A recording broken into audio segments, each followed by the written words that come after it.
বাংলাদেশে আর বাংলাদেশের বাইরে পৃথিবীর বিভিন্ন প্রান্তে যেখান থেকে চ্যানেলে দেখছেন আপনাদের সকলকে সাদর আমন্ত্রণ তৃতীয় মাত্রা দেখবার জন্য সাম্প্রতিক নানা বিষয় নিয়ে আলোচনার জন্য আমার সঙ্গে স্টুডিওতে রয়েছেন আমার বাবা বসা আছেন জাতীয় সংসদ সদস্য বাংলাদেশ জাতীয়তাবাদী দল বিএনপি কেন্দ্রীয় নির্বাহী কমিটির সমাজ কল্যাণ বিষয়ক সম্পাদক কামরুজ্জামান রতন এবং আমার ডানে রয়েছেন সাবেক সংসদ সদস্য এবং বাংলাদেশ জাসদের সাধারণ সম্পাদক নাজমুল হক প্রধান।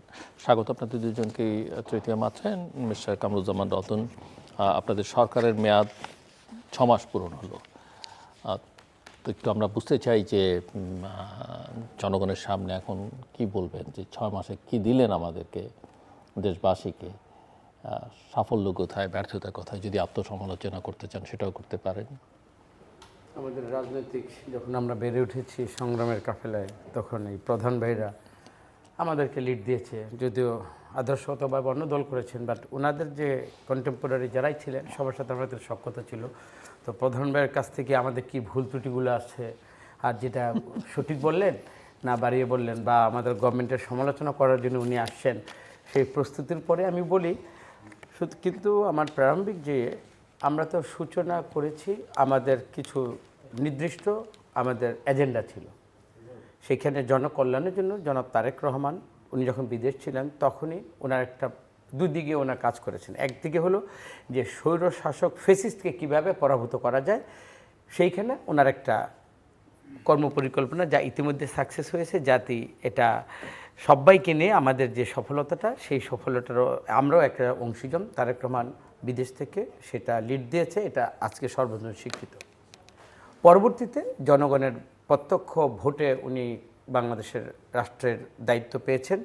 দায়িত্ব পাওয়ার পরে ওনার যে প্রতিশ্রুত আমাদের দলের যে কর্মসূচির এজেন্ডাগুলো ছিল, উনি ওটা বাস্তবায়নের পথে এক এক করে, সেটা ফ্যামিলি কার্ড বলেন, কৃষক কার্ড বলেন এবং আদার্স, এবং সর্বশেষ আমাদের শিক্ষকদের যারা মানে এমপিভুক্ত যারা ছিলেন তাদেরকে যে ভাতাটা, এই ভাতাটা পাওয়ার জন্য তারা অনেকে দেখা যাচ্ছে এই ভাতাটার পিছনে ঘুরতে ঘুরতে নিজের জীবন চলে গেছে। একটা সহজ পদ্ধতির মধ্যে একটা SMS-এর মাধ্যমে যেই টাকাটা তার ব্যাংকে ঢুকে যাচ্ছে, এটা কোনদিন বাংলাদেশের মানুষ চিন্তাও করেনি। এটা তারেক রহমান তার 31 দফার যে কর্মসূচি ওইটার বাইরেও কিন্তু উনি এটা করেছেন। তবে আজকে দেখেন মহিলাদের জন্য আলাদা 2টা বাসের উদ্বোধন, একটা চট্টগ্রাম একটা বগুড়াতে করেছে। সার্বিকভাবে 31 দফা তো তার রাজনৈতিক একটা কমিটমেন্ট ওটা তো দিয়েছে, সেটা ঐক্যমত্য সরকারের বাস্তবায়নের জন্য।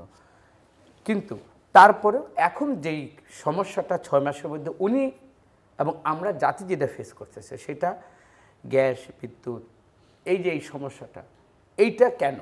এটা একটা হলো বৈষয়িক, আমরা সবাই জানি যে বৈষয়িক একটা 2টা আমাদের পৃথিবীতে যে যুদ্ধ, একটা ইউক্রেন রাশিয়া, আর একটা হলো সর্বশেষ ইরানের বিরুদ্ধে আমেরিকা এবং ইসরায়েলের। এইটার কারণে সত্যিকার অর্থে দেশের যে অবস্থাটা, এবং ওইখানে দেখেন তারেক রহমান বাংলাদেশের 17 তারিখে শপথ নিয়ে 18 তারিখে রাষ্ট্র ক্ষমতায় ঢুকলেন, পরের দিন কিন্তু বাংলাদেশের রোজা। এই যে রোজাতেও আপনি সফলভাবে, যা আমরা জানি রোজাতে দ্রব্যমূল্যের ঊর্ধ্বগতি এমনি হয়ে যায়, কিন্তু সেইখানে দেখেন ওনার সফল নেতৃত্বই বলবো এবং মনিটরিং, বাজার মনিটরিংয়ের মাধ্যমে উনি যেভাবে এটাকে ম্যানেজ করেছেন, সেখানে প্রারম্ভিকভাবে কিন্তু উনি এই ধাক্কাটা খেয়েছেন এবং সামাল দিয়েছেন। এখন রাষ্ট্রের যে 2 জায়গায় আমাদের যে সেটা, তারপরে আমরা LNG-তে আমার 2টা অ্যাক্সিডেন্ট, এবং LNG-টা কাদের কাছে, সেখানে কিন্তু আমরা নিরাপত্তা সামিট গ্রুপ, সামিটটাকে আমরা সবাই জানি। আরেকটা অ্যাক্সিলেটর যেটা আমেরিকান গ্রুপ, যেটা পিটার হাসো এটার সাথে জড়িত। তো সার্বিকভাবে এই যে অ্যাক্সিডেন্টের পরেও যে বাংলাদেশকে, এবং গত 3 দিনের পর থেকে কিন্তু বাংলাদেশের বিদ্যুৎ, গ্যাস একটার সাথে কিন্তু আরেকটা রিলেটেড, সেখানে কলকারখানা বন্ধ এবং আমাদের বাসা বাড়িতে যে গ্যাসের সংকট, সার্বিকভাবে মিলিয়ে প্রধানমন্ত্রী এটা তো অবশ্যই দুঃখ প্রকাশ করেছেন, এবং পাশাপাশি এর থেকে দ্রুত উত্তরণের জন্য, যদিও মন্ত্রীরা কনসার্ন যারা যারা মন্ত্রী তারা বলেছেন এটা এত সময় লাগবে, আমরা আজকে জাহিদ সাহেবের একটা তথ্যের আমরা একটা বিবৃতি দেখলাম, সামগ্রিক জনগণ 2টা জিনিস পছন্দ করে, সেটা হলো যে আজকের যে আমার সংকট, এই সংকটটা আমাকে জানতে দাও। এটা আগেও আমি বলেছি, দেখো আমাদের এলাকায় কালকে বিদ্যুৎ থাকবে না, 2 দিন আগে থেকে 1 দিন আগে থেকে মাইকিং করে আমাদেরকে সচেতন করা হয়। সেইখানে আমরা কী করি, আমার প্রিকশন নিতে পারি, আমার বাথরুমে আমি বালতিতে আমি পানি ভরে রাখতে পারি, বা আমার জরুরত যে জিনিসগুলো আছে। আমার মনে হয় সরকারের এই মন্ত্রী মহোদয় ওনারা যারা আছেন, যেখানে যতটুকু সমস্যা, আমার মনে হয় সমস্যাকে কিন্তু লুকিয়ে রেখে তো মানুষের সমস্যার সমাধান করা যাবে না। লুকিয়ে না রেখে বাস্তব অবস্থাটা মানুষ জানে। মানুষ কিন্তু এমন না যে তার আমাদের যে সমস্যা, এটা তো এই গভর্নমেন্টের সৃষ্ট না।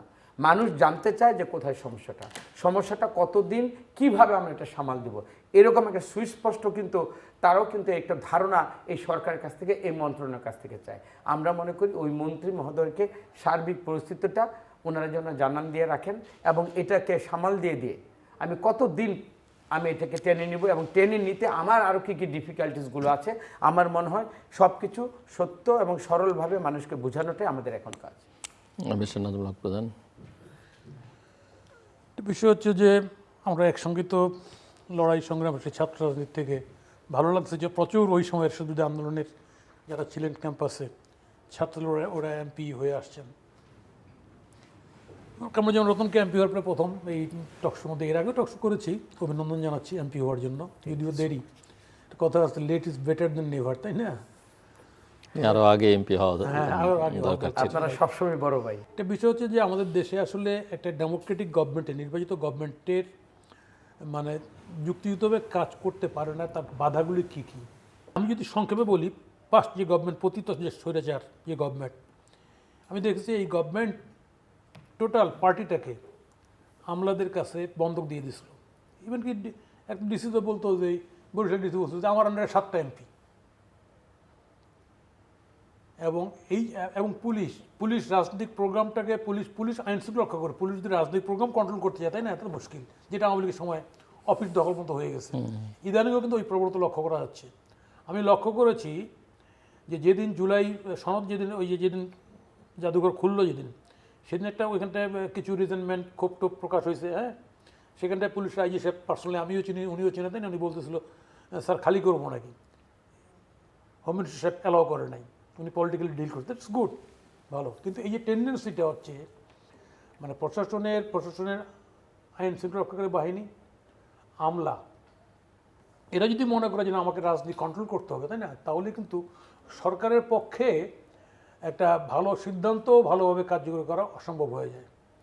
একটা পলিটিক্যাল গভর্নমেন্ট একটা পলিসি নির্ধারণ করে, সেই পলিসির অধীনে প্রশাসন কাজটা করে, এবং এটি হওয়া উচিত। কিন্তু দেখা যাচ্ছে বাংলাদেশে আমরা এটা বরাবরই কিন্তু প্রশাসনের সঙ্গে এই রাজনীতি, এই যে গ্যাপটা বা এই যে আমি বলবো সংঘর্ষটা, এটা সবসময় কিন্তু প্রতিভাত হয়েছে অতীতেও।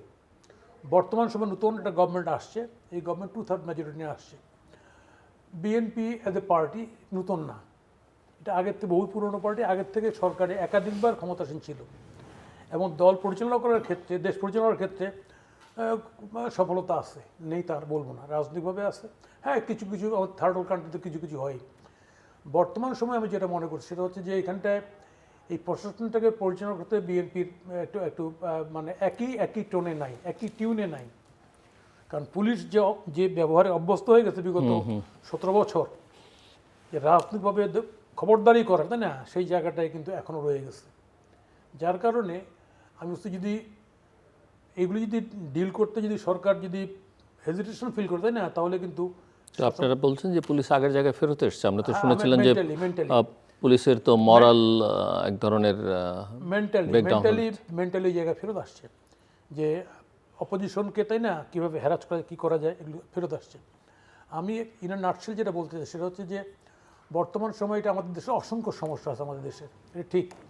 আমাদের দেশের সমস্যাগুলি মোকাবিলা করার জন্য প্রথম যেটা ফর্মাল দায়িত্ব হচ্ছে, আমি জানি গভর্নমেন্ট ভালোভাবে করতে পারবে, আমাদের এই যে ডে টু ডে চাহিদা, 18 লোক তো, আপনি মরিচের চাহিদা, পেঁয়াজের চাহিদা, গ্যাসের চাহিদা, বিদ্যুতের চাহিদা, ডিজেলের চাহিদা, না, এই সামগ্রিক চাহিদা, এগুলি মিটিয়ে দেশটাকে স্মুথলি শাসন করা বা রুল করা বা জনগণের সেবা করা, যেটি যেভাবেই বলি না কেন, এটা করতে গেলে কিন্তু আমাদের অনেকগুলি বিষয় আমাদের ডিসাইড করতে হবে। এক, আমরা জানি যে বিগত সরকারের কাজের কারণে আমাদের সঙ্গে প্রতিবেশীর সঙ্গে সম্পর্কটা একদম তিক্ততা চলে গেছে।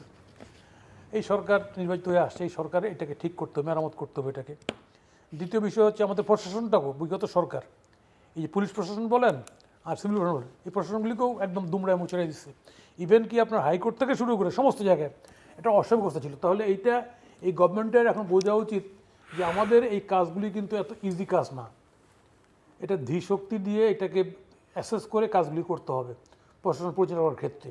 যদি এক্ষেত্রে ব্যর্থ হয় তাহলে কিন্তু সরকারের মূল টার্গেট অর্জনে সরকার ব্যর্থ হবে। আমি এই সমস্যাগুলি মূল সমস্যা হিসেবে দেখতেছি। মানুষের ডে টু ডে সমস্যা এখানটায় বিদ্যুৎ একদিন থাকলো কি থাকলো না, এগুলিকে পাবলিককেও বুঝতে দিতে হবে, নিজেও বুঝতে হবে।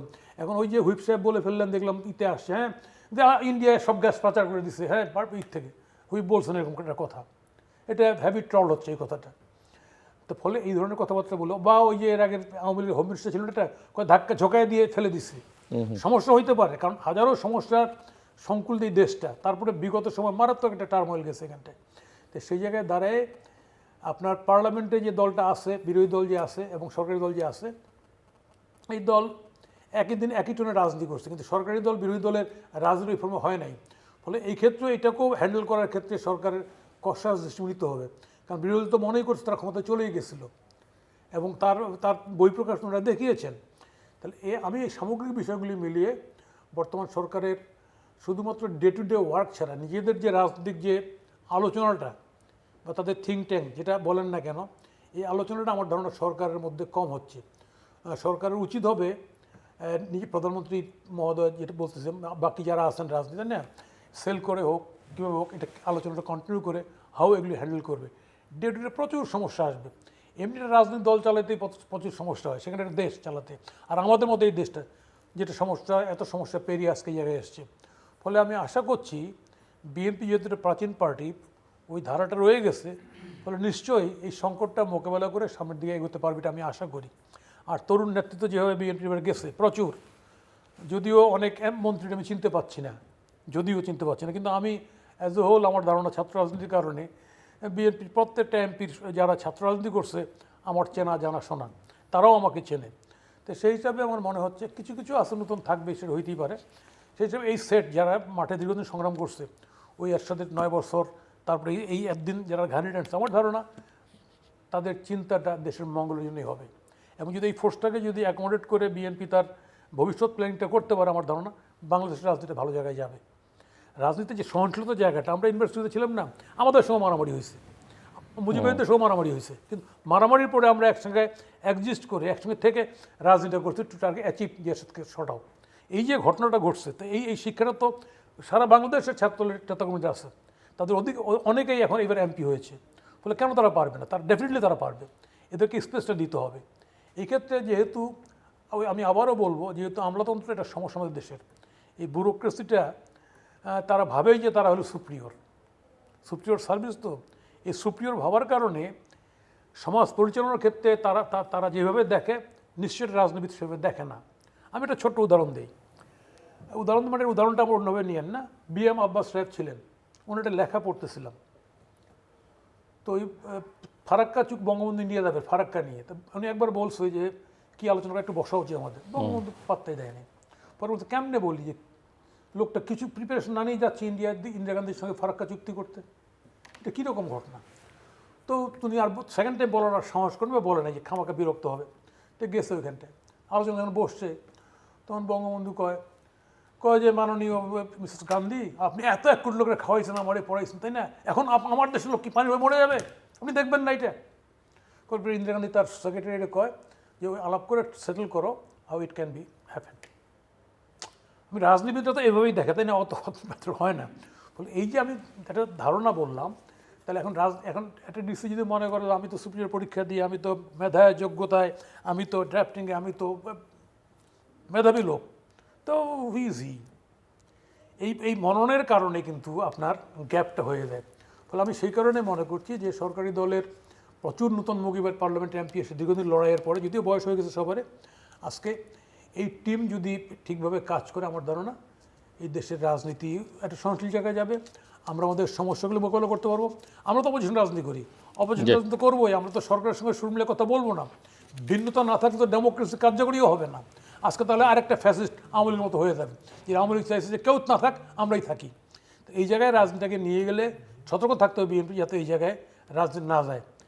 আমাদের মতো দলগুলি যারা সরকারের বিরুদ্ধে কথা বলে, বোঝা উচিত যে বেসিক জায়গাটায় একমত আছে, আমরা ফ্যাসিজমের পক্ষে না, আমরা দলবাজির পক্ষে না, আমরা সন্ত্রাস দুর্নীতির পক্ষে না, আমরা অবশ্যই চাই বাংলাদেশ একটা বেটার জায়গায় থাক।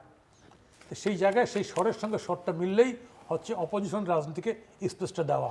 স্যার রতন, আপনি শুনছিলেন অনেকগুলো প্রসঙ্গ উনি আশাবাদ ব্যক্ত করেছেন এবং বিশেষ করে আপনাদের মতো যারা ছাত্র রাজনীতি থেকে উঠে আসা তাদের নিয়ে ওনার আশাবাদ অনেক। কিন্তু একই সঙ্গে আমি যেটুকু বুঝেছি ওনার কথায় যে দল রাজনীতি যদি না থাকে শুধু প্রশাসন পুলিশ দিয়ে দেশ চালিয়ে মুক্তি মিলবে না। প্রশাসন নিয়ন্ত্রণ বা তার উপরে রাজনৈতিক কর্তৃত্বটা বজায় রাখা পুলিশের উপরে, সেখানে উনি দুর্বলতা দেখছেন। আমি যদি ভুল না বুঝে থাকে তাহলে উনি অপোজিশনের জন্য যে পলিটিক্যাল স্পেস থাকা দরকার সেটা উনি এখনও মনে করেন না যে অবারিত আছে। এবং আমি যদি ভুল না করি তাহলে উনি এটাও বলতে চাইছেন যে প্রতিবেশীর সঙ্গে সম্পর্ক, সেখানে যত রকমের ভুল বুঝাবুঝি থাকুক না কেন, সংকট না থাকুক না কেন, সেটাকে মোটামুটি একটু স্মুথ করার চেষ্টা করতে হবে। প্রথমে বলি, আমি প্রধান ভাইকে ছোট ভাই থাকতে চাই। এমপি হিসাবে আমাকে উনি ট্রিট করুক, তাহলে আমাদের অতীতের সংগ্রামের ইতিহাসটা ওইভাবে আমরা কেউ কাউকে মূল্যায়ন করতে পারবো না। ধন্যবাদ। তবে যেই পার্লামেন্টে প্রধানমন্ত্রী নতুন, বিরোধী দলের প্রার্থী নতুন, সেখানে আমাদের মতো কিছু নতুন কিছু মুখ আপনি দেখলেন। এখন শুধু দেখবেন, আপনি কিন্তু এখনও আমাদের দেখতেছেন। আপনি কিন্তু দেখার পরে কিন্তু বলেন না রতন তুই তো এই খারাপ কাজটা করতেছিস, শুনলাম তোর এলাকায় নাকি তোর এইটা হচ্ছে। যদি এইটা আমার প্রধান ভাইরা শুনেন বা আমার একটা অপকর্মের একটা যদি কীর্তি ওনাদের কাছে যদি চোখে ধরা পড়েন বা ওনারা যদি অথেন্টিকেশন নিয়ে এটা শুনেন, সেইটা আমার জন্য দুঃখজনক। এইটা এখনও যেহেতু উনি আমাকে ওইভাবে ট্রিট করেননি এবং আশা করি আমি এই যে জায়গায় কখনই আমি যাব না, কারণ আমি সেলফ কনফিডেন্ট নিয়ে আমি এই কথাটা বলছি। এখন প্রধান ভাই যেটা দিয়ে শুরু করেছেন ওইখানে আমি একটু আবার ব্যাখ্যাটা অন্য ধরনের। আপনি বলেছেন যে আগের ডিসি বলতো আমার আন্ডারে 7টা এমপি। তো কোন ডিসিটা কখন এই সময় এই কথাটা বলেছে? যখন হয়তো রাতের ভোট দিনে হয়েছে বা রাতের বেলা যখন চুরি করছে, তখন তাদের দ্বারা নিয়ন্ত্রিত এবং তারাও অপকর্মের সাথে জড়িত ছিল। ওই ডিসিএসপিরা এইভাবে যেহেতু বানিয়েছে, সুতরাং যাদেরকে বানিয়েছে তাদের সামনে তারা এই ধরনের কথা বলতে পারে। কারণ আমি আজকে ডিসির সাথে 2টা অনুষ্ঠান করে আমি এই যে শোতে আসার আগে আসলাম। আমার ক্ষেত্রে বা আমরা যারা জনগণের প্রত্যক্ষ এবং সত্যিকার অর্থে আমরা নির্বাচিত হয়েছি, আমাদের সামনে বা কোনো ব্যবহারে কিন্তু ওই টুনটা বা তারা যে যেটা আপনি যেটা বুঝাচ্ছেন, এটা কিন্তু আমাদের এলাকায় অন্তত মুন্সিগঞ্জের জায়গায় আমি এই জিনিসটা দেখি না। সেইখানে আমার অবস্থান, আমার সততা এবং আমার কাজ করার যে মানসিকতা এবং ওনার চেয়ারকে সম্মান দিয়ে, যেহেতু একটা ডিসি মানে হলো অত্র এলাকার উন্নয়নের সমস্ত কিছুর অভিভাবক, এসপি মহোদয় আইন শৃঙ্খলার জন্য অভিভাবক। আমরা মনে করি একটা ফ্যামিলির ক্ষেত্রে তাকে যতটুকু সহযোগিতা আমি পাওয়ার, সে যদি আমাকে দেয় আইনের মধ্যে যেটা আছে, আর আমি মনে করি তার এই প্রশাসনের জায়গাটায় বসে এটা সমন্বয়ের একটা ব্যাপার। আমি মনে করি আমার জেলাতে অন্তপক্ষে এই জিনিসটা আমি দেখি না, বা আমার উপরে এইভাবে কোনো খড়গ দৃষ্টি নিয়ে আমাকে মেলাইন করে আমার উপর এত ছড়ি ঘুরাবে, এটা আমার এলাকায় এই জিনিসটা নেই। তো আমরা কিন্তু প্রথমেই বাট আপনি আপনার কলিগদের কাছ থেকে কি শুনতে পান? একই রকম না, আমার সাথে তো আমার এক ছোট ভাইয়ের সাথে এক এমপি দেখা হয়েছে, আমি নামটাই না বলি, এলাকাটাও না বলি, বলেছে তার কোনো কথাই শোনে না।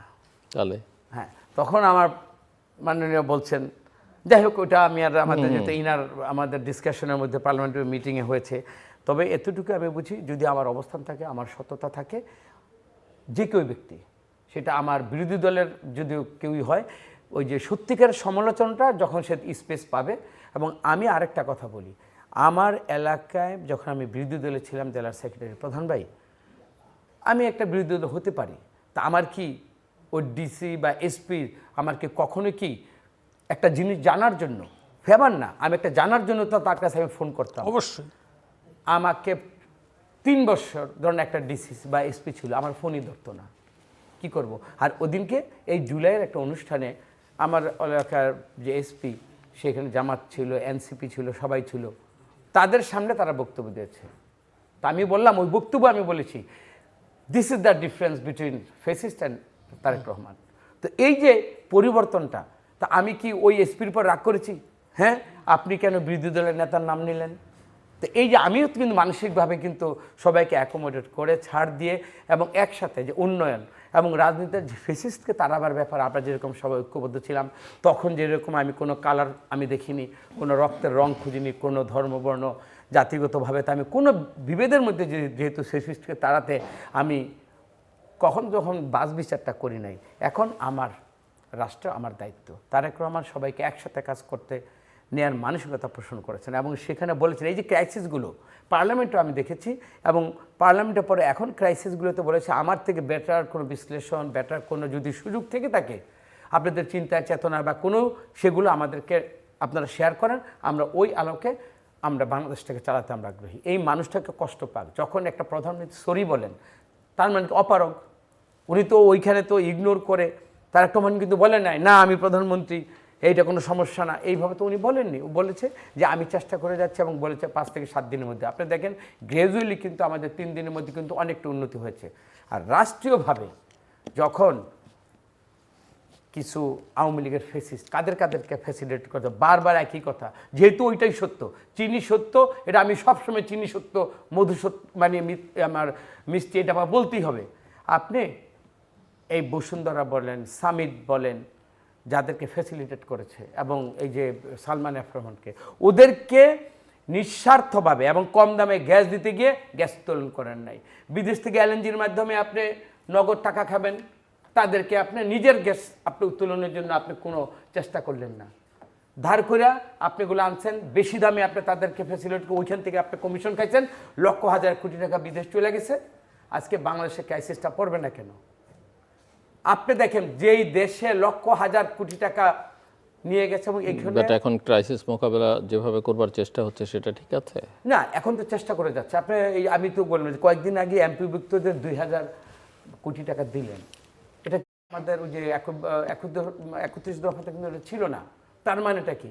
উনি আশাবাদী, উনি তো অবশ্যই বিভিন্ন সোর্সগুলো দেখতেছেন, আগামী দিনে সময় নিচ্ছেন। কেন সময় নিচ্ছেন? যে আমার রিহিল করতে, আমার এই খাত থেকে এইভাবে আমি এগুলোকে আবার কনজিউম করে আবার কিন্তু মানুষের জন্য আমি একটা সহজ একটা আমার যে মানুষকে যেটা উপশম দিতে হবে, মানুষের ব্যবহারের যে সামগ্রীগুলো আমার অবারিত করে সহজ করে দিতে হবে, সবগুলোই কিন্তু উনি অ্যাড্রেস করে করে কিন্তু এবং প্রতিটা মন্ত্রণালয়ের সাথে যতগুলো মন্ত্রণালয় এখন বর্তমানে সমস্যাগুলো কিন্তু প্রতিটা মন্ত্রণালয়ের এবং এগুলো যারা এক্সপার্টিস আমি জেনে বলছি তাদের কিনে উনি কিন্তু ঘন্টার পর ঘন্টা আলোচনা করে যাচ্ছেন এটা উত্তরণের জন্য। এটা তো অবশ্যই একটা ভালো স্টেপ। আমি তো সমস্যা বলেই যাব, সমাধানের জন্য আপনার কোনো চিন্তা থাকতে পারে না সেটা আমি গ্রহণ করব। সমাধানের জন্য যদি সময় লাগে সেটা যৌক্তিক কিনা এটা কি আপনি বিবেচনা করবেন না প্রধান ভাই? তো সামগ্রিক বিবেচনা আমি মনে করি দেশটা সবার দায়িত্ব আমার থাকতে পারে, কিন্তু বিরোধী দলের কিন্তু দায়িত্ব আছে যে আমার সরকারি দলকে কিভাবে দোষ দরে হোক যদি দোষ করে তারপরে কিভাবে সাজেশন, যেটা আমরা পার্লামেন্টে আমরা দেখেছি, এইটাকে আমি মনে করি বিরোধী দল সবাই উনি আরো কিছু প্রসঙ্গ উনি উত্থাপন করেছেন, যেমন প্রতিবেশীর সঙ্গে সম্পর্কের প্রশ্ন আসলেই আবার আওয়ামী লীগের ভবিষ্যৎ কি হবে রাজনীতিতে, সেই প্রসঙ্গগুলো। আওয়ামী লীগের ভবিষ্যৎ যদি বলি প্রতিবেশী নষ্ট করে থেকে গেছে। ধরুন আপনি আমাকে শয়তান মানে আপনাকে যদি আমি ওই ডেভিল বলি, আপনার প্ররোচনায় পড়ে আমি একটা বাজে কাজে উদ্বুদ্ধ হলাম বা আমি গর্তে পড়লাম, তা আপনি তো আমাকে ফালালেন। এখানে দোষ হলো আপনার আর দোষ হলো আমারও। আমি তো প্রতিবেশীকে চিনতেই পারি নাই, প্রতিবেশীকে বসিং করতে করতে নিজের স্বার্থগুলোকে। আজকে আমি আপনাকে জেনে বলতেছি ডকুমেন্টসের বাইরে কত লোক এই দেশে চাকরি করেছে পার্শ্ববর্তী দেশের এবং তারা $10 বিলিয়ন নিয়ে গিয়েছে। তা আমি ক্ষমতায় থাকতে গিয়ে আপনি এই যে একটা উইদাউট আমার বাংলাদেশের জনগণকে ফোকলা করে দিয়ে আপনার প্রতিবেশী দেশের শুধু আনঅথরাইজ মানে মানুষগুলোকে আপনি এইভাবে এই দেশ থেকে আপনি টাকা করি এইভাবে পাচার করতে নিয়ে গিয়েছেন। তারপরে দেখুন ওরা আমার গণতন্ত্রের জন্য কিভাবে আমাদেরকে ঠকিয়েছে, কিভাবে আমাদেরকে প্রতারিত করেছে। বেনিফিটটা কি হয়েছে? আমি মনে করি মানে এই যে ফেসিস্টকে ধ্বংস করলো, ধ্বংসের জন্য তারা দায়ী। এবং আমি যে ক্ষমতা থাকার জন্য এই যে একটা প্রলোভনে যে আমি পা দিলাম, এই ট্র্যাপটা হলাম। তারা যে এখন প্রধানমন্ত্রীকে একাধিক আমন্ত্রণ দিয়ে রেখেছে, প্রধানমন্ত্রী যাবেন কি যাবেন না এই আলোচনা হচ্ছে। সেইখানে আমি বলি এই পর্যন্ত অন্তর্বর্তীকালীন সরকার সহ তাকে ফেরত পাওয়ার জন্য যতগুলো চিঠি দিয়েছে, আমাকে মর্যাদা যদি দিত, তাকে একটা চিঠি উত্তর দিয়েছে এবং তাকে কোন স্ট্যাটাসে রেখেছে এইটাও দেখেন আমাদের চিফ প্রসিকিউটর সেও বলতে পারে না। আপনি তাকে আশ্রয় দেওয়াটা সেইটা আপনি পরিষ্কার করলেন না, আশ্রয় দিয়ে ফেরত দিবেন সেইটা আপনি বলতেছেন না।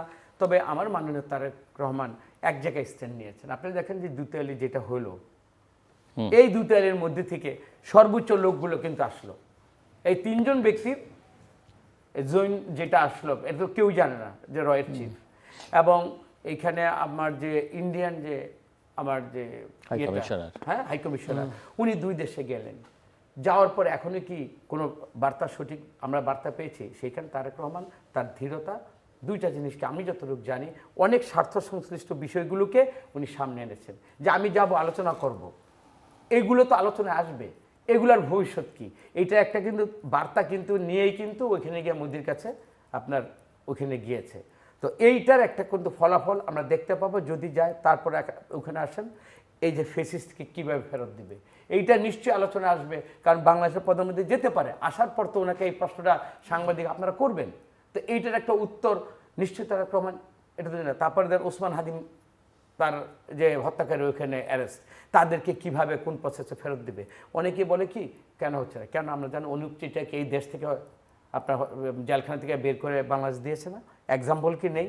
মানে শুধু আমরা দিয়েই যাব, আমরা কি কিছু নেওয়ার মতো কি আমরা দিতে না? তবে আমি এখন দেখছি যেহেতু এখন ইন্ডিয়ান যে আমরা হাই কমিশন যেহেতু বলেছে যে আমরা পরস্পর মর্যাদা এবং পরস্পরের যে অধিকারের কথাটা ওনারা এখন স্মরণ মানে করতেছে, যে আমার এই সরকারের সাথে আলোচনা করে সেটা সম্মানজনক, যৌক্তিক এবং প্রতিবেশীকে কোনো আপনার বসিং কোনো এখানে সিস্টেম থাকবে না। আমার বন্ধুত্ব, আমার প্রতিবেশীর প্রতি যে সম্মান, আমরা যেমন তাদেরকে সম্মান দেখাই, একত্রে তোমরা যা করেছো, কিন্তু আমাদের গণতন্ত্রের জন্য যে 16টা বছর এই দেশবাসীকে বঞ্চিত করেছো, এইটাকে রিপেন্টেড হয়ে আমি মনে করি অনুসূচিত হয়ে পরবর্তীতে এই বাংলাদেশের জন্য কিছু যদি করণীয় থাকে, এটা ভারতকেই ওই মরুলগড়ির ভাব থেকে সরে এসে বন্ধুত্বের এবং আসলেই আমার প্রতিবেশীর উপর যা আচরণ করা উচিত সেই আচরণের, বন্ধুত্বের এবং সম অধিকারের যেটা ওনারা বলেছেন সেটা আমরা কার্যক্ষেত্রে দেখতে চাই। নাজমুল হক প্রধান, ঠিকই আছে এখানটা প্র্যাকটিক্যালি সরকার যে যাওয়া নিয়ে যে পজিশন নিয়েছে তাই না, সেটা ঠিকই আছে। সেটা আমার ধারণা বর্তমান সরকার যেহেতু ধারাবাহিকভাবে এরা ক্ষমতায় ছিল, প্রতিবেশীর সঙ্গে ডিল করার ক্ষেত্রে আমার ধারণা ম্যাচুরিটি নিয়েই ডিল করবে।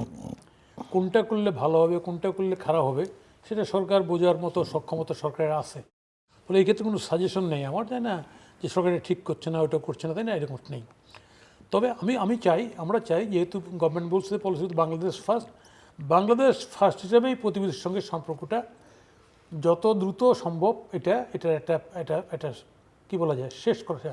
তারপরেও সমস্যা থাকবে, প্রতিনিয়ত আমাদেরকে সমস্যা ফেস করতে হবে। এগুলি ডায়ালগের মধ্যেই, আমাদের কনভারসেশনের মধ্যে এগুলিকে সমাপ্ত করতে হবে। এটা হলো একটা দিক।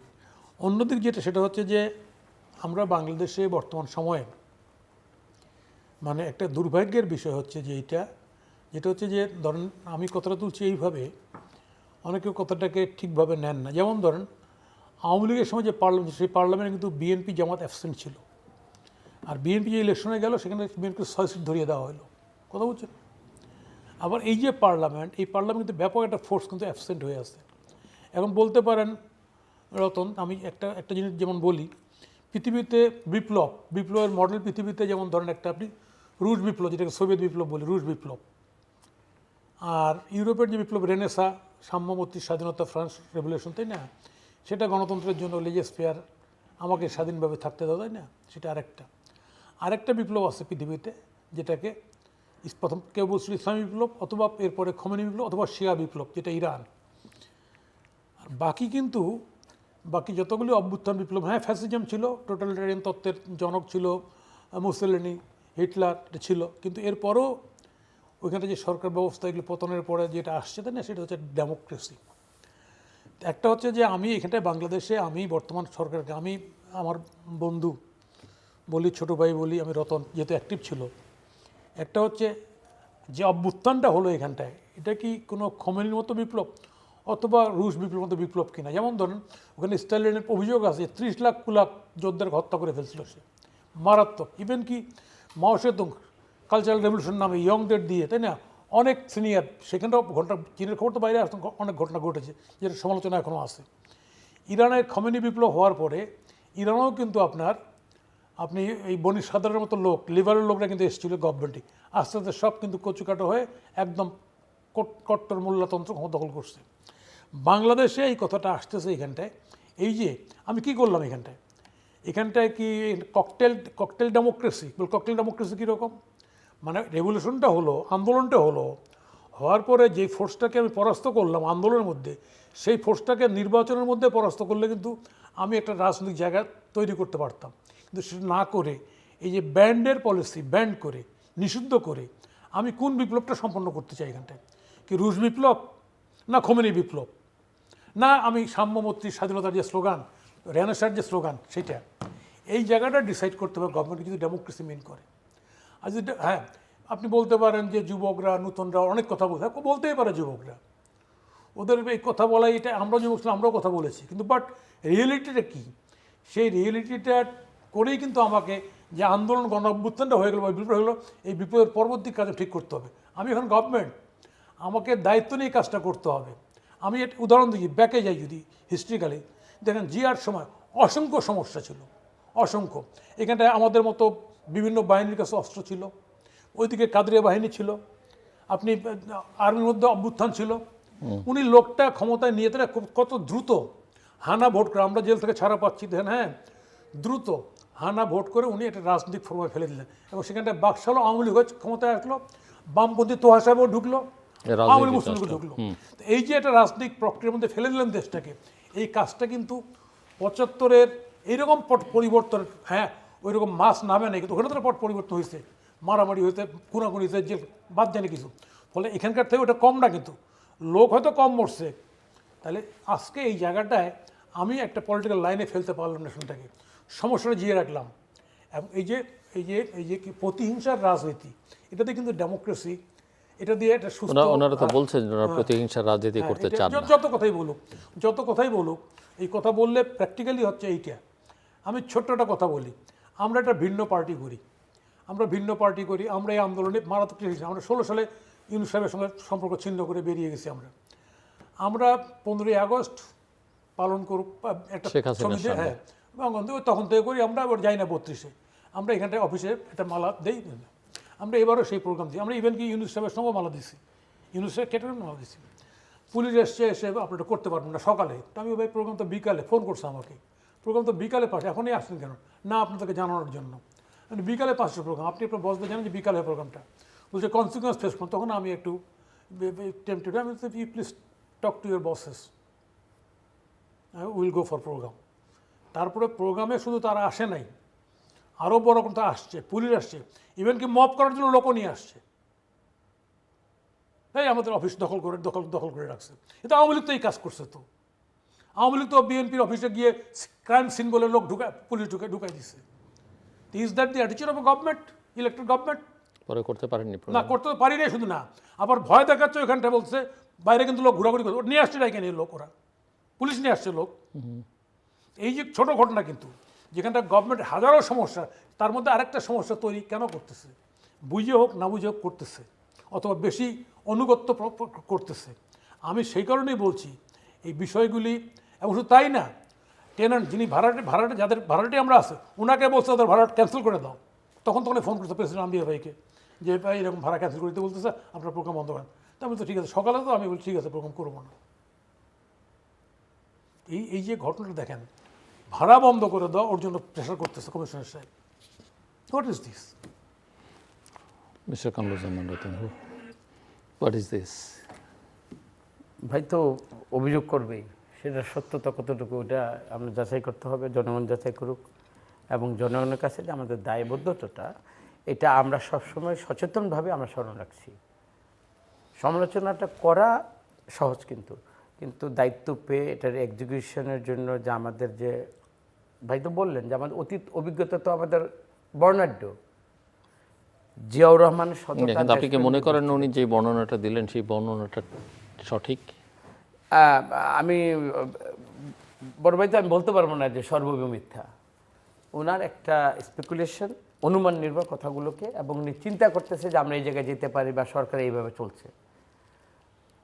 বললাম সচেতনভাবে আমরা এতটুকু বলতে চাই, আমরা যা করছি নিশ্চয়ই আমাদের ভবিষ্যৎ চিন্তা করে তো আমাদের করছি। আমাদের দল তো অনেক বড়, রাষ্ট্র ক্ষমতায় ছিল, আবারও আমরা ভোটের মাধ্যমে আমরা সরকার গঠন করতে যাব। তো এতগুলো কথাই যদি সত্য হয় তাহলে তো আমরা বসে নেই। সত্য তখনই বাস্তবে রূপ নেবে যদি আমি এগুলোকে অ্যাড্রেস করার পর আমি এগুলো যদি এক্সিকিউশনের জন্য বা বাস্তবে আমি নির্বাচনের পূর্বে আমি যদি বাস্তবে আমি সমাধান না করতে পারি। এবং আমরা বিরোধী দলকে এতটুকু জায়গায় আমরা নিয়ে যাব, সেটা হলো যে আমাদের বিরোধী দলের সত্যিকার সমালোচনাটা শোনার মতো আমরা মানসিকভাবে প্রস্তুত কিনা। এখন আমরা তো আবার বিরোধী দলকে আপনারা পিক অ্যান্ড চুজ করবেন কিনা, যে না, আমরা একে স্পেস দিব, ওকে দিব না, ওকে দিব, একে দিব না, না। জিনিসটা তো ওরকম না। আমরা সত্য সবার জন্য সত্য একটা জিনিস, আর বিরোধিতা যদি সবাই যদি বিরোধিতার যদি সত্য হয়, ওইখানে তো আমরা জানি যে কোনো সময় জোট হতে পারে, আমাদের বিরুদ্ধে তো হতে পারে। আমরা তো ফেসিস্টের বিরুদ্ধে তো আমরা জোটের মাধ্যমে তো আমরা ফেসিস্টকে তাড়িয়েছি।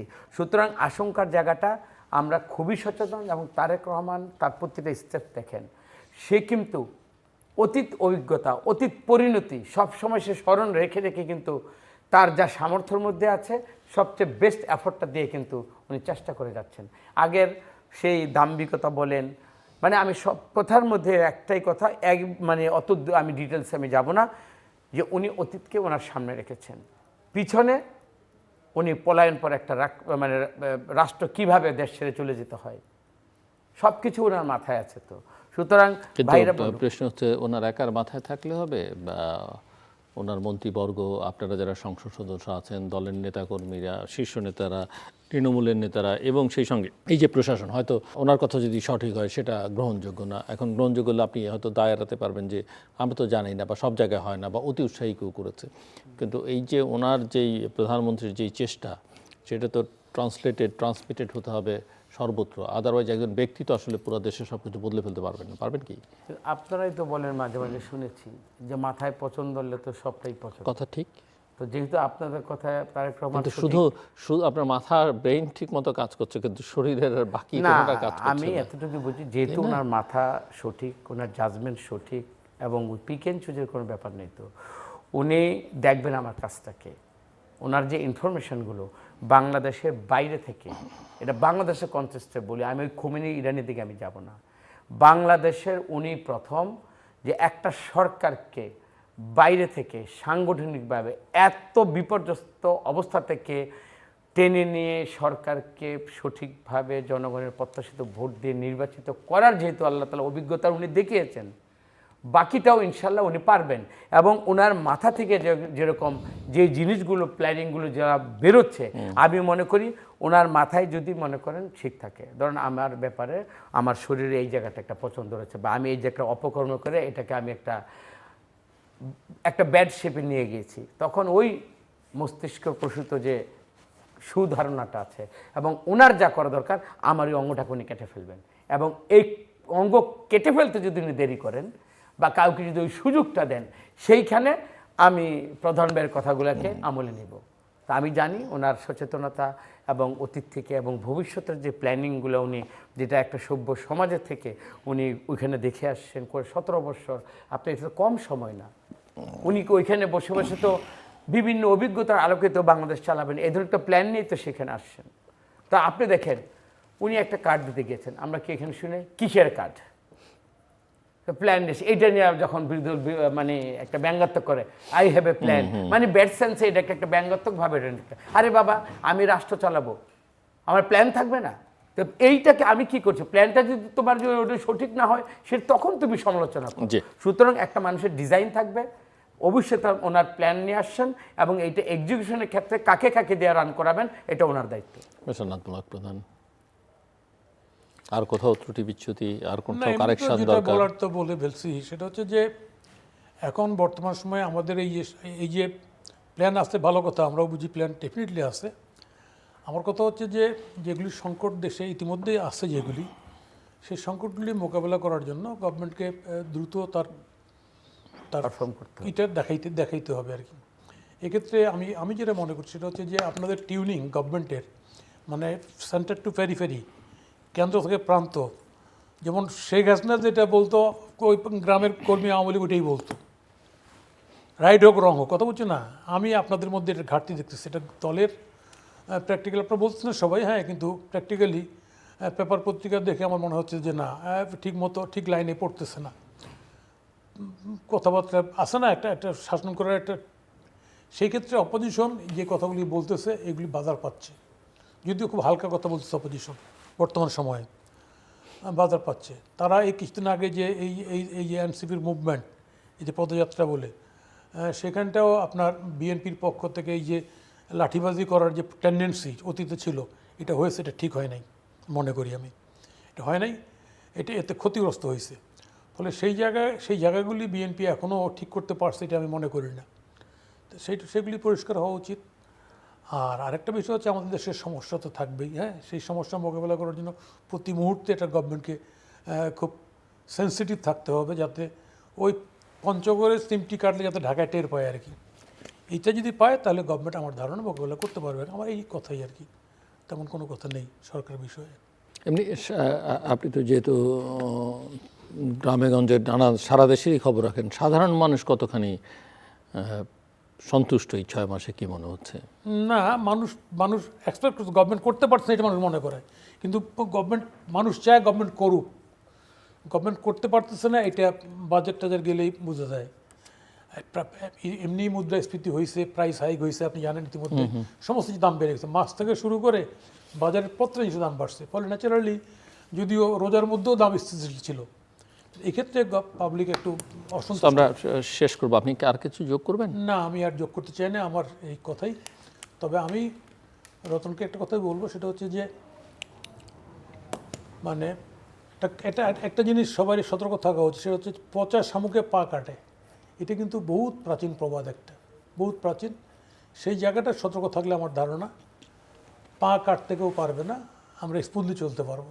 নেশনটা স্মুথলি চলুক, দেশটা স্মুথলি চলুক, এই প্রত্যাশা। এত রক্ত আর চাই না, এত প্রতিহিংসার রাজনীতি আর চাই না।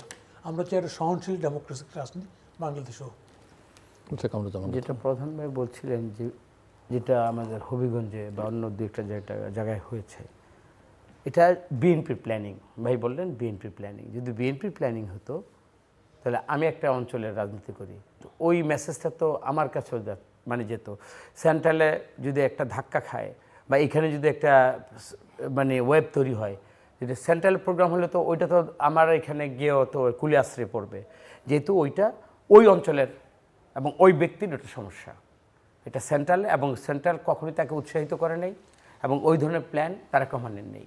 সুতরাং এটা আমি একটু দ্ব্যর্থহীন ভাষায় বলি, বিরোধী দলের প্রতি মেলাইন করা, বা বিরোধী দল যদি যৌক্তিক ভাষায় কথা বলে এবং সঠিক সমালোচনার মধ্যে থাকে।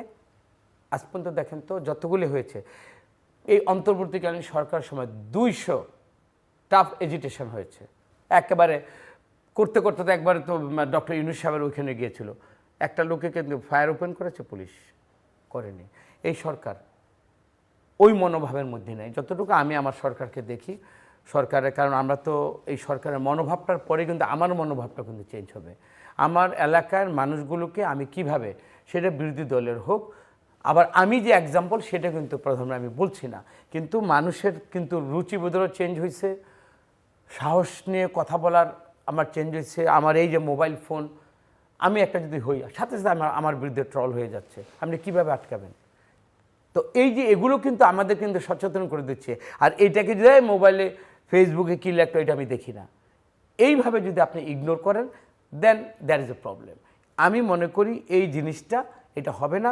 আর বিএনপির চিন্তা ভাবনার মধ্যে ডাউন টু আর্থ যেটা আমাদের চিন্তা করা উচিত, মানুষের সমালোচনাটা গ্লাস নামিয়ে আমার বুঝে, আমি ধর একটা টিন্টেড গ্লাস লাগে আমি গেলাম, কিন্তু এই যে গ্লাসের বাইরে ফুটপাথে হোক, রিক্সাওয়ালা হোক, এই আওয়াজগুলো আমাকে কানে নিতে হবে। আমি এটা জিল্লুর ভাই, আমি এটা বিশ্বাস করি, এবং আমি মনে করি তারেক রহমান নিজেকে এইভাবেই প্রস্তুত করে রেখেছেন, এবং ওনার কাজের মধ্যে আমি এই জিনিসগুলো দেখতে পাচ্ছি। ধরুন আপনি একটা মন্ত্রী হয়েছেন, আপনি যেন তেনভাবে ওনাকে কিছুকে বুঝাবেন আপনার স্বার্থে, ওই তারেক রহমানকে কিন্তু আমরা দেখছি না। সুতরাং আমরা চাই যে সংখ্যা থাকুক আপনাদের, এবং সংখ্যার মধ্যে থেকে আপনারা সত্য নির্ভর যেটা করা উচিত, যেটা বলা উচিত আপনারাও বলেন, এবং আমাদের উপদেশগুলো দেন। যেহেতু মাননীয় প্রধানমন্ত্রী উনি নিজে উপদেশগুলো আপনাদের কাছ থেকে স্বেচ্ছায় চাচ্ছেন। আমার রাষ্ট্রটা আমার এই অবস্থায় আসতে আজকে যারা যতগুলো কষ্টের মধ্যে দিয়ে আমরা এই জায়গাটা আসছি, আপনার কথার সাথে আমরা একমত। আর কোনো দানবের চেহারার মধ্যে দিয়ে এই রাষ্ট্রটা চলুক, এটা এদেশের মানুষরাই চায় না। সুতরাং মানুষরা, আমাদের এত সমস্যা, আমরা যেরকম প্রতিবেশীর সাথে যুদ্ধ আমরা করতে পারবো না, আমরা হতে চাই স্বাবলম্বী, আত্মমর্যাদাশীল মানুষ। জাতি হিসাবে আমাদের বেঁচে থাকাটা হলো আমাদের আগামী দিনের স্বপ্ন।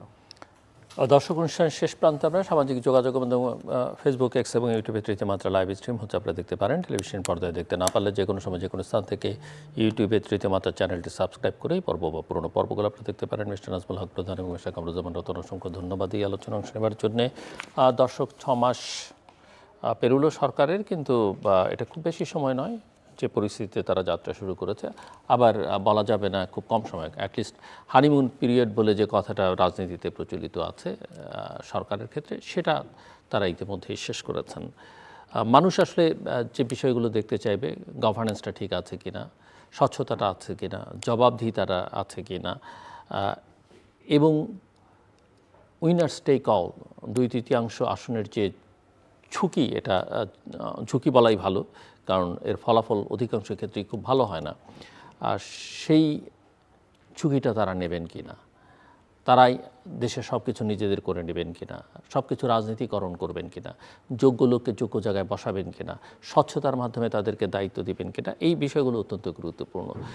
তবে একথা ঠিক যে তাদের অনেক রকমের অঙ্গীকার আছে, সেই অঙ্গীকারগুলো তারা পূরণ করছেন কিনা, সেটা ভালো হোক মন্দ হোক, কারণ তারা যেহেতু জিতেছেন, তারা বলতেই পারেন যে তাদের ওই অঙ্গীকারের ভিত্তিতে, ওই ম্যানিফেস্টোর ভিত্তিতে তারা জিতেছেন। সেটাও যদি তারা পূরণ করবার দিকে মনোযোগ দেন, তাহলেও এক ধরনের অন্তত একাডেমিকভাবে বলা যাবে যে তারা চেষ্টা করেছেন, তারা সফল হয়েছেন, বা না হলেও চেষ্টা করেছেন। কিন্তু মানুষ একটা কথা মাথায় রাখতে হবে, নীতি যত ভালোই হোক, কথা যত সুন্দরই হোক, মানুষ শেষ পর্যন্ত তার জীবনের কি উন্নতি ঘটছে, সে যেখানে ছিল সেখান থেকে এগুতে পারছে কিনা, সেটাই কিন্তু বিবেচনা করবে। তার নিরাপত্তা আছে কিনা, তার খাদ্য আছে কিনা, তার চিকিৎসা আছে কিনা, তার সন্তানের জন্য শিক্ষা আছে কিনা, সবচেয়ে বড় কথা তার ভবিষ্যৎ আছে কিনা। আমরা আশা করব যে ক্ষমতাসীনরা সেটা মাথায় রাখবেন। আমাদের সঙ্গে থাকবার জন্য ধন্যবাদ দর্শক, আপনাদের সবার জন্য শুভকামনা।